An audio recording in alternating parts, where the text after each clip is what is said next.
My eating disorder started when I was 10 years old. It was probably a time in my life where I was very vulnerable and just having a very hard life dealing with just the stresses of being teased, bullied, abused physically, mentally, peer pressure. Um, it was just probably the beginning of a simple competition of I could be in a wedding if I lost 10 pounds for my favorite aunt. Um, Instead of just taking it as something that was just so simple, it took it to the next extreme because I wanted to actually do something positive, something that was going to, kind of reward me with acceptance. And that's something that I've always battled in life is just to feel accepted. And that's something that my eating disorder really rewarded me with at such a young age of 10. And sometimes it's hard to try to process just the whole philosophy of recovery, especially when it reverts back to your inner child. And that was my inner child when I was 10. How did I end up at Rosewood was probably, it was a true act of a miracle. I had been diagnosed with lymphoma, stage 4 Hodgkin's, been in the hospital for 3-4 years battling chemotherapy. I was still acting out on my eating disorder, and finally after the treatments ended, I really just hit the worst low. I was binging, purging, 16 times a day. I was over-exercising, passing out at the gym, and then finally I was passing out at work. And security had found me, and they told me to go home.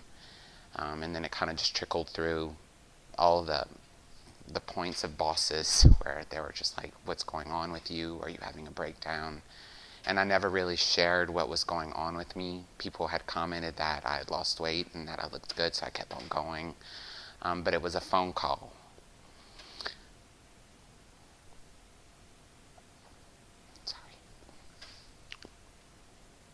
From my sister and my mom, because they hadn't seen me in a while. And they were just really worried about me. And I think that, I hope that was just a phone call from God, just as awakening, to say, we're on our way right now. We don't know what's going on, but we're coming to see you. And I was in disbelief that I was going through this and that they were going to find me just really sick and just not okay. And they did. I wasn't looking at suicide. I wasn't looking at any of that, but I was just at my worst time.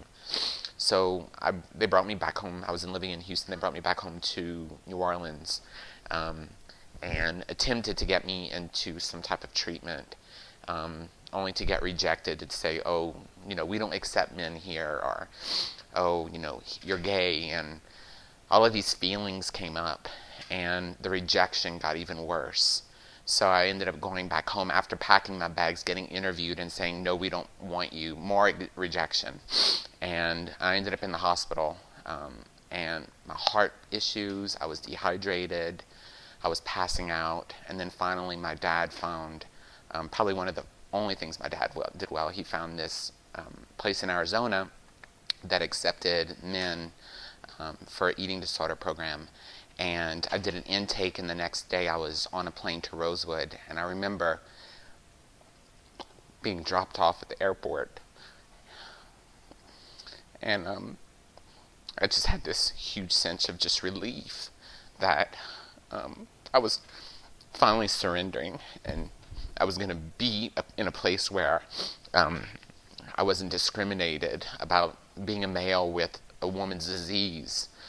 And I was going to be able to really just pull my layers apart and just really show who I really was. And I I wheeled in, just so hopeful and full of gratitude that I remember walking in and I just said thank you automatically. And I really don't remember anything after that. But I was just so excited to be there. And I think that was the beginning. That's really probably where I was really born, because I just left such a toxic life, and since then my life has changed so much for the better. I think the most important moment of my treatment was not the treatment process, but was The first day that I wheeled in to the ranch, and it was breakfast time, and I had all these people that I didn't really know, but I felt this overwhelming sense of belonging there. And there was this beautiful blonde there that was just came up to me right off the bat, and her face was just, to me, was probably one of the most beautiful faces I've ever seen. And she was a patient, and she looked at me and she said, "What is your name?" And I said, "Oh, my name's Haim." She goes, "My name's Georgia." And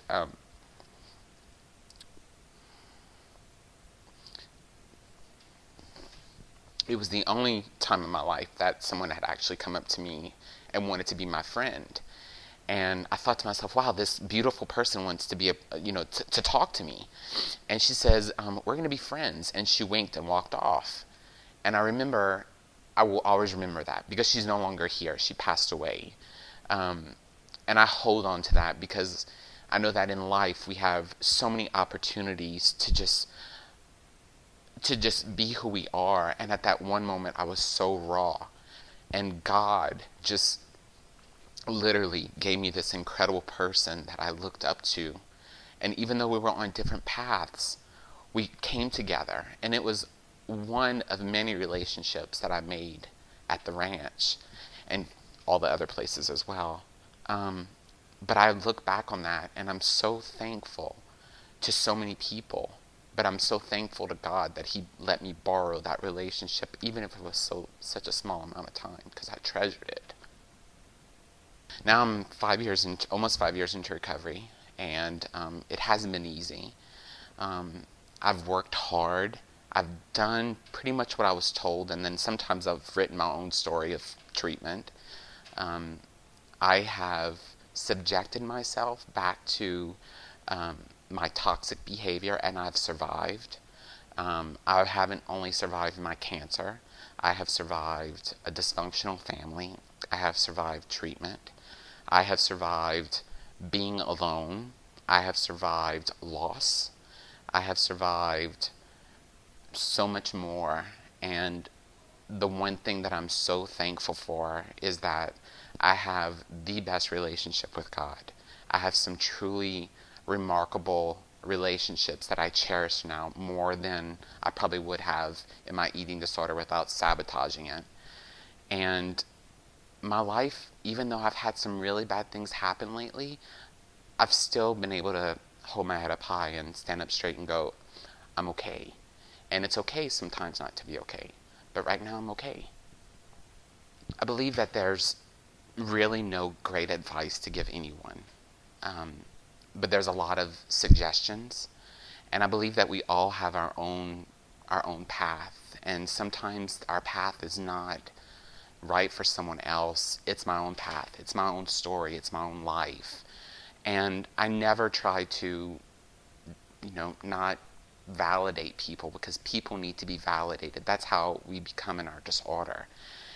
And one of the most beautiful things about recovery is being able to be so humbled about an experience that really just brings you down to a level where you've been at such a horrible place, and now you see life in a totally different aspect where life is bright, beautiful, and so full of hope. That when you talk to someone who is struggling, all you could do is just portray that light and beauty and hope and show them that it's possible. It may not be perfect, but it is possible. And that's what I really aim to do when I talk to adolescents or parents or other people that are in their disorder or recovering from the disorder. And it may not be an eating disorder, it may be addiction. But all we could do as humans is just really treat people the way we would want to be treated and listen. And I hope that one of my talents that God has given me is to listen and maybe to inspire other people, but to be who they are. And it's okay to be who you are. You don't have to pretend to be someone you're not. And I think that's something that I strive for every single day.